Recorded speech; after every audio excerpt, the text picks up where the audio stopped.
Greensterox is holding a World Cup of Music to determine the single best album ever from his personal, extensive catalog. It's a structure that immediately introduces tension, and a level of critical rigor that a simple 5-star rating system just completely lacks. That structure is everything. The ambition is huge because his collection is vast, but that World Cup format keeps the process manageable. And more importantly, it keeps it objective, at least within his own subjective criteria.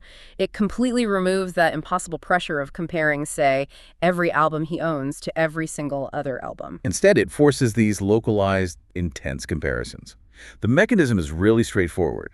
Albums are randomly put into groups of 4. Just like the initial group stages of the Football World Cup. Right, and that randomness is so important because it means he's not just comparing 4 jazz fusion records. No, you might get a folk rock debut from the 70s up against a new wave compilation from the 80s, against, an art rock masterpiece. That's really the strategic brilliance of the whole thing. It forces this juxtaposition across genres and eras. You have to find some kind of common ground for judging them. Or conversely, it just highlights the fundamental strengths and weaknesses of these wildly different musical approaches when you hear them one after the other. And the rules of engagement are rigorous. This isn't just a single listen. No. He listens to all 4 albums back to back several times over. That intensive comparative listening is what separates this from just, casual appreciation. You are truly dissecting the music. And after all that, they're graded 1st through 4th. The stakes couldn't be clearer. The top 2 progress to the next round. And the bottom 2 are eliminated. Completely. Out of the quest for good. No second chances, no wild card entries. Nothing. This is round 1, group 269, and for 2 of these records, this is the end of the line. This structure also helps manage the inherent difficulty of just defining what best even means. As the author says, this is one man's quest to dive into his extensive music catalog. It's highly personal, of course it is. But the structure, that need to rank them 1 through 4 based on sustained, repeated listening, it moves the judgment past just emotional attachment. Right. It's about comparative strength, isn't it? Composition, listenability. Exactly. You might genuinely love an album, but after the 3rd straight listen against 3 other competitors, you might find it, meandering or structurally weak. And this system forces you to acknowledge that weakness. It forces honesty. That's where the methodology truly excels. And the fact that we're jumping right in with Group 239, a round 1 group, means these 4 contenders are fighting for their immediate survival. It's a high-stakes, high-pressure listening environment. Which makes the 3rd and 4th place results particularly insightful. They represent albums that, when you critically stack them against their peers, just didn't hold up. So now let's pivot to the technical side of things, which is, it's completely inseparable from the aesthetic project. The vinyl conundrum. The vinyl conundrum. Before any of this comparison could even begin, he had to guarantee the integrity of the source material. Right, because when he was digitizing his collection, which was extensive and often pretty old, a lot of it came from his father's collection. He ran into this constant, frustrating problem. A lot of the records were damaged, scratched, or just sounded awful from years of neglect or wear. And the listening experience was being totally ruined by, as he puts it, scratchiness and constant buzzing. Which is a massive structural problem for an album quest. Oh, great. How can you objectively judge a record's composition if the fidelity is so low that you can't even hear the bass line clearly, or subtle instruments are just lost in noise? You can't. He couldn't proceed without addressing the physical media itself. So we talked about his first attempts. The low-tech solution. Yeah, the affordable approach. Carefully cleaning the records with a clean sponge and warm water. And sometimes a dash of washing up liquid. He says he read that a small amount was harmless if you used non-abrasive material. It's the kind of thing you or I might try. It's the vinyl equivalent of trying to patch a roof with duct tape. It's an honorable budget approach, and he even notes that it helped a little bit for some of the LPs. But for the really distressed records, it wasn't enough. A fundamental technical intervention was needed. The whole integrity of the quest depended on it. And that intervention came with a significant price tag and a real commitment. The Project Vinyl Cleaning Machine. Right. And the author was really candid about this. He admitted the price, which was around £250. Which is not cheap. Not at all. He said the purchase was a bit of a punt. He wasn't totally certain if it would truly restore the fidelity of his dad's decades-old, sometimes abused records. This is where we see the shift from a hobbyist just cleaning their records to a serious collector's commitment. That $250 isn't just the price of a machine, it's the cost of commitment to the highest possible fidelity for physical media. So let's talk about the machine itself, because the description is beautifully contradictory. It really is. It sounds like this minimal, high-end piece of audio gear designed to look all sleek and quiet. But in operation, it's a domestic disruptor. Exactly. It presents as a minimal turntable. You've got a 12-inch Perspex platter, an arm, all sitting on top of a big silver box. It looks very sophisticated, very professional. But the components have a secret function. A very secret function. That arm is not for playing music. It's a high-powered Hoover. And the big silver box is housing the incredibly loud suction machinery. It's audio technology masquerading as industrial cleaning equipment. The ritual itself sounds almost meditative, up to a point. It is. He describes this methodical process. You put the record down, you apply the concentrated cleaning liquid, you brush it manually across all the grooves while the platter rotates to spread it out. It's a moment of calm, focused work. And then the piece is shattered. He flips the Hoover switch, and the source notes the incredibly loud machine jolts anyone resting elsewhere in the house. This isn't subtle. No, this is a full-on commitment to sonic restoration, and it's achieved through, well, noise pollution. The machine then does its quick slurp action. Yeah, it vacuums up everything, the dust, the dirt, the grime, and the cleaning solution itself. It's a really satisfying action, creating a clean slate. And it has that bidirectional function, right? It rotates both ways. Clockwise and anti-clockwise, yeah. That's to ensure every last speck of dirt is lifted out of the grooves. The author also developed this really specific protocol for these big restoration jobs. Right. He wouldn't just clean both sides at once for the really old ones. For an old or dusty record, he cleans side one, then he plays and digitizes side one. Then he takes it off, cleans side two, and plays side two. Which ensures the record is absolutely pristine in the moment right before the recording needle hits the groove. And the longevity is impressive. He found that once a record was cleaned this way, it could be played multiple times before needing another clean. So the investment was validated. This is really where the technical philosophy meets the aesthetic goal. Absolutely. You have to ensure the physical media doesn't unfairly prejudice the musical art form. And the proof of concept, the one record that proved this whole noisy, expensive commitment was worth it, comes directly from this group's Contenders. David Crosby's 1971 LP, If I Could Only Remember My Name. Before the Project Machine, his first attempt at digitizing this record was a complete disaster. Yeah, he said it was full of many pops and clips, and side two specifically sounded like poor 1940s radio reception. You cannot possibly judge an artist's composition when you're listening to something that sounds like that. It's impossible. So after the project cleaning ritual, the transformation was just dramatic. The author was, in his words, simply astounded by the improvement. The fidelity sprung back to life. And that was the moment that confirmed that the 250-pound machine was worth every penny for this whole endeavor. But here's the massive trade-off, and this is where the conversation gets a bit deeper than just an equipment review. The faff. The faff of redigitizing. He had to go back, recut all the tracks, edit out any new glitches, re-key all the metadata. It's a huge time sink. And that's the philosophical hurdle of physical media, isn't it? To get that ultimate fidelity, it requires continuous, painstaking, and sometimes really repetitive labor. Which leads us directly to the author addressing the cynics, which I think is a crucial point for anyone listening. What's fascinating here is Greensterox completely preempts the criticism. Right. Why spend all that money and all that time cleaning David Crosby's record? Only for that Woodstock folk rock jam love-in to finish in a disappointing fourth place. Was all that effort just wasted? And the author's answer is beautiful because it's not about the ranking. It's about integrity. It was about giving the record a fighting chance. And maximizing listening enjoyment. The goal of the cleaning wasn't to change the composition or make it better. It was to ensure that if the album was going to fail, it failed on its own merits, not because of a half-century of dust and grime. It links the technical aspect directly to the aesthetic quest. The project cleaning provides that neutral sonic canvas you need for a rigorous competitive ranking. Exactly. And now, let's see what happened when the music was finally allowed to speak for itself. Okay, so with the stage impeccably set, and that Crosby vinyl sparkling clean, we can finally transition to the 4 records battling it out in Group 239. And we'll start with the album that received the most technical care. David Crosby's If I Could Only Remember My Name. Finishing in 4th place. And eliminated. This 1971 debut is judged pretty harshly. He calls it a curious offering. Yeah, and it's immediately pigeonholed as a Woodstock folk rock jam love-in. Yeah. Crucially, the author says it struggles significantly to find a purpose and remains hugely experimental. The core musical critique seems to be about its directionlessness. Completely. The tracks are called a meandering, wandering guitar folk blues experience. And that observation in the source, that it felt like somebody just pressed record on one of Crosby's regular musical improv sessions.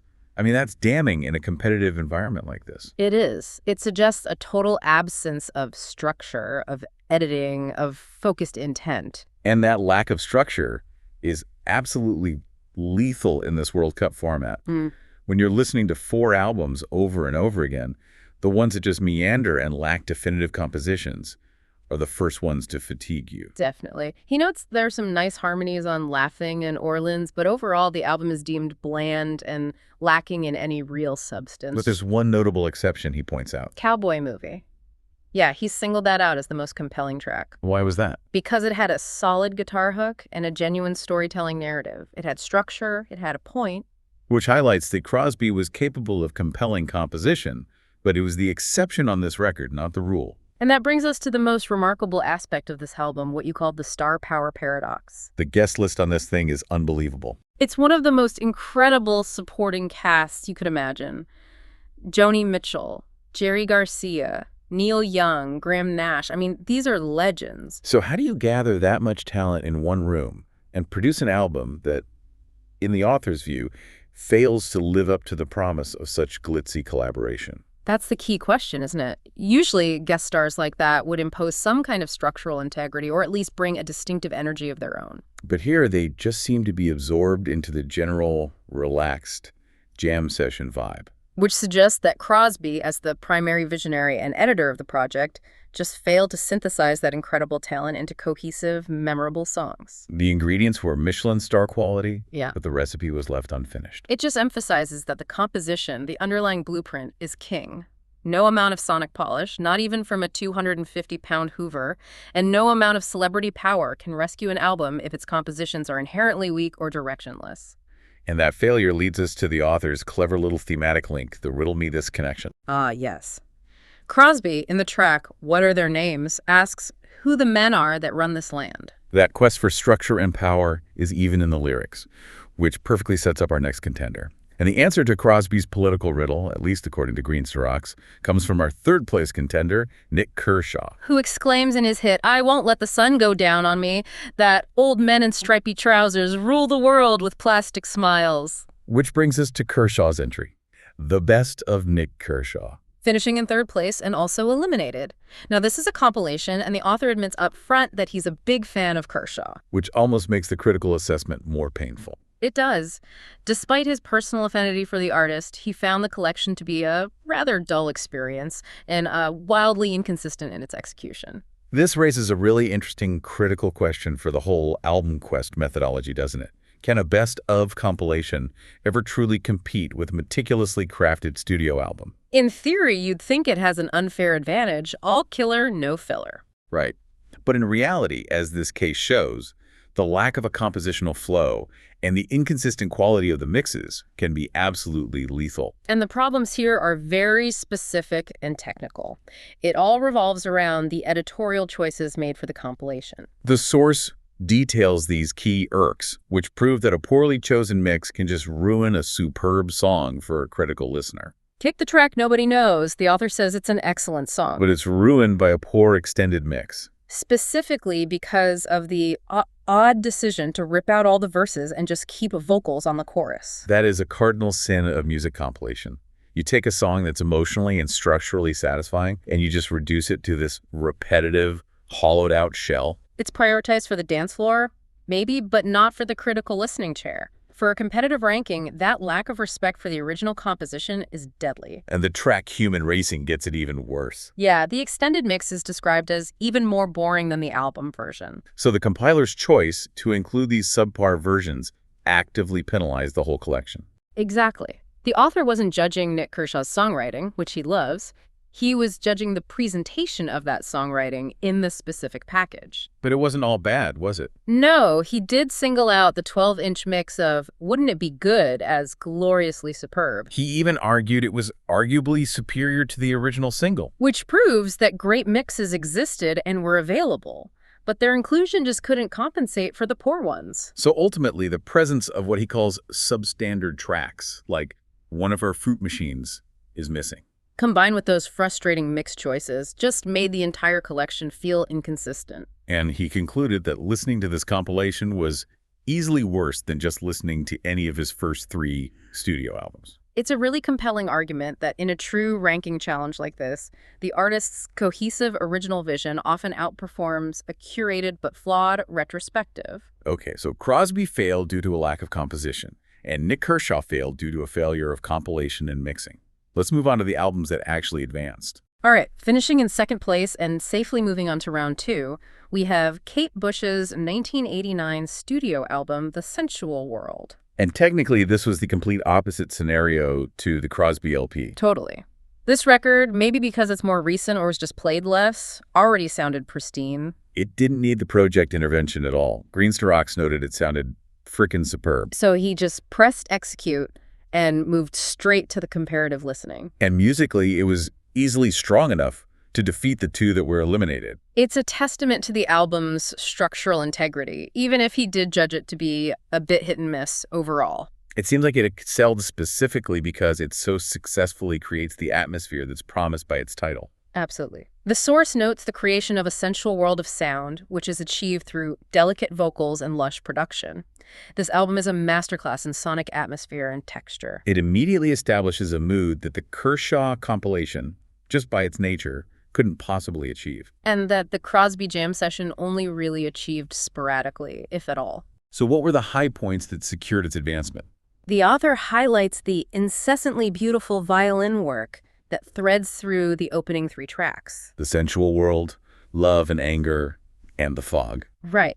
And that instrumentation provides a distinct, enduring identity for the start of the record. The detail in the critique is really telling, I think.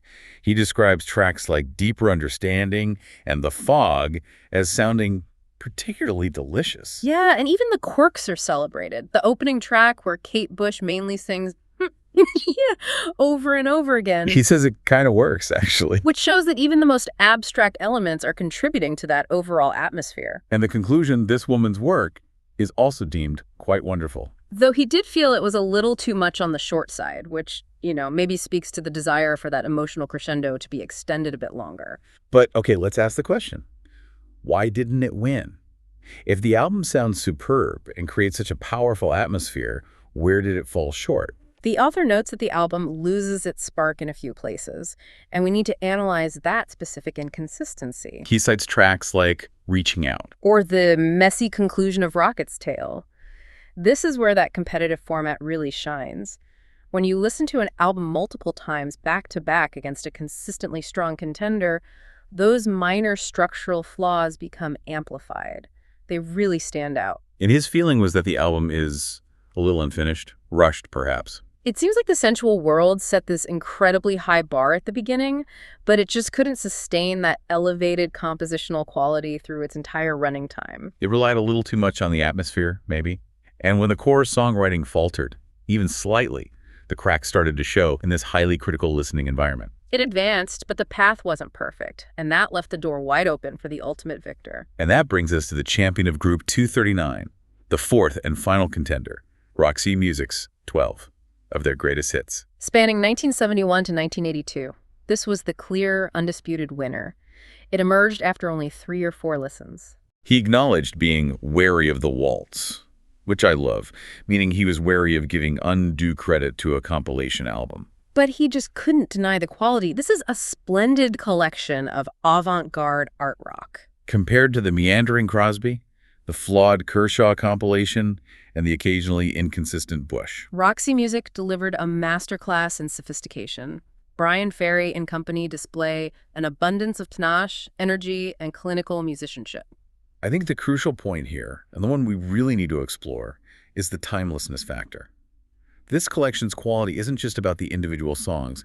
It's about the sound of those songs relative to their era. Absolutely. The author makes a staggering direct comparison. Roxy Music's earliest hit on here, Virginia Plain, is from 1972. And he puts that right next to David Crosby's debut record from 1971. And despite being separated by mere months, the Roxy Music track sounds decades more modern. That difference is astonishing. We're talking about two albums from the very, very start of the 1970s. Why does Roxy Music sound like it's from a different decade or even from the future compared to Crosby? It speaks to the fundamental innovation in Roxy Music's production choices, their arrangements, their whole aesthetic philosophy. Much of the Roxy Music collection, he says, doesn't betray its age. It still sounds modern across the board. This wasn't just songwriting genius, it was production genius. They were incorporating elements of glam rock, that art school sensibilities, synthesizers, highly theatrical arrangements. They were moving far beyond the prevalent folk rock fidelity of the time. Right. While Crosby was looking back at that Woodstock ideal, Roxy Music was establishing the sound of new wave and new romanticism that wouldn't even fully emerge for another decade. And the specific examples he cites from the collection really reinforce this timeless quality. Yeah, we hear about the animated trumpet of the Strand, which suggests a theatricality and an instrumental flair that just elevates the song above simple rock. Then there's the strutting bass line of Love is the Drug. That speaks to the rhythmic complexity, the sophisticated funk elements they were incorporating. Elements that demand your attention and energy, unlike the relaxed, meandering of the folk rock jam. And finally, the new romantic sophistication of More Than This. A beautiful track.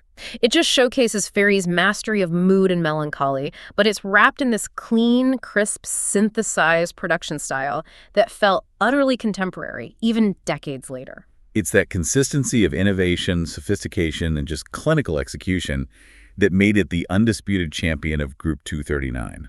It's a collection that, even as a compilation, flows logically, maintains supreme quality, and achieves a consistent high-fidelity sound. It just easily propelled it to the top spot.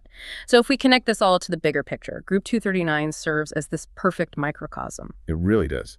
It teaches us that in a ranking challenge like this, the technical integrity and the compositional integrity have to align. It's a case study in why the album quest methodology is so effective at revealing these fundamental musical flaws. Let's look at the ultimate synthesis of quality and presentation, and let's focus again on those two vinyl records that got eliminated.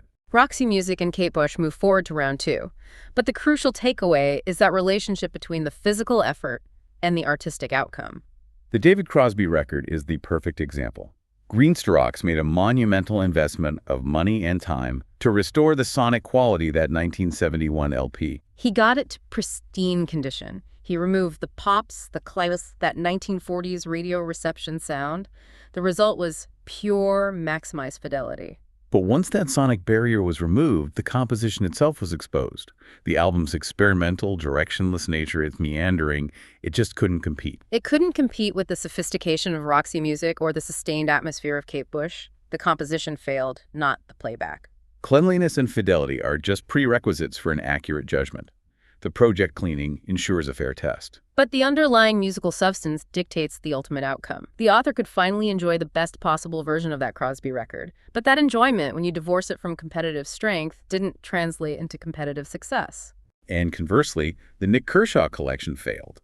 Not because of the quality of the core songwriting, but because of poor execution in the compilation process.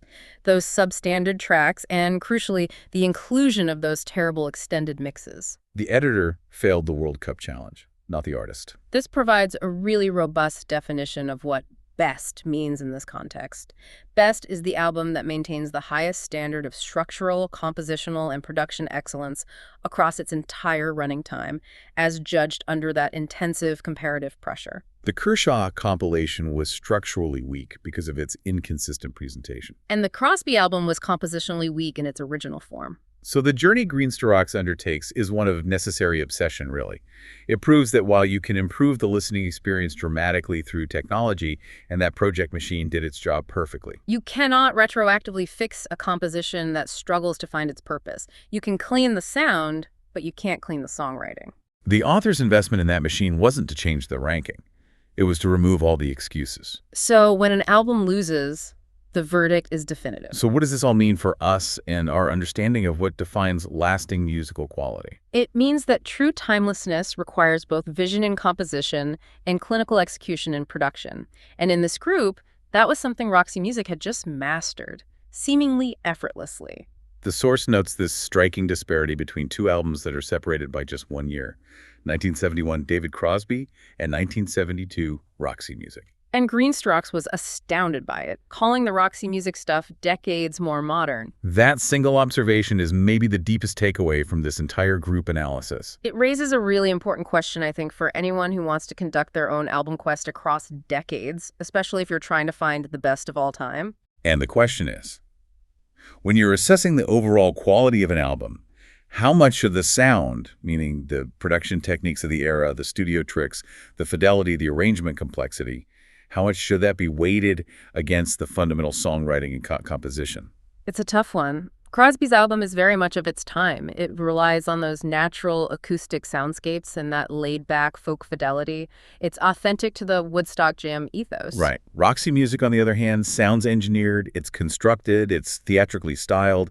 So is that sophistication in Roxy Music's production a point in their favor, or does it risk dating itself in a different way? I think if an album like Roxy Music's is so innovative that its production choices, the synthesizers, the layered vocals, the sharp arrangements, still sound contemporary 50 years later, then that innovation is part of its artistic genius and it should be weighted heavily. It's not just a song, it's a fully realized sonic world. Exactly. On the other hand, you could argue that the purity and simplicity of Crosby's folk approach argues for a more timeless, unadorned focus on just the melody. But Group 239 proved that in a head-to-head competition, the album that masters the intersection of strong composition and sophisticated, forward-looking production has a definitive competitive advantage. So does the modern or more complex sound have an inherent, maybe an unfair advantage in a competition for timelessness? Well, Greenstrokes' rankings suggests yes. It suggests yes, because that modernity is synonymous with innovation, and innovation is what keeps the music fresh and engaging across multiple listens decades later. It's an integral part of the artistic statement. The quest continues, guided by this rigorous analysis, whether that listening is aided by a 250-pound Hoover or just sheer enthusiasm. We'd encourage you to explore your own collections. Maybe force some of your favorite albums into strange groupings of 4, and apply the same meticulous attention to sound fidelity and competitive ranking that Greenstrokes employs. You might be surprised by which records truly survive the test of time and comparison. Until next time, keep listening deeply.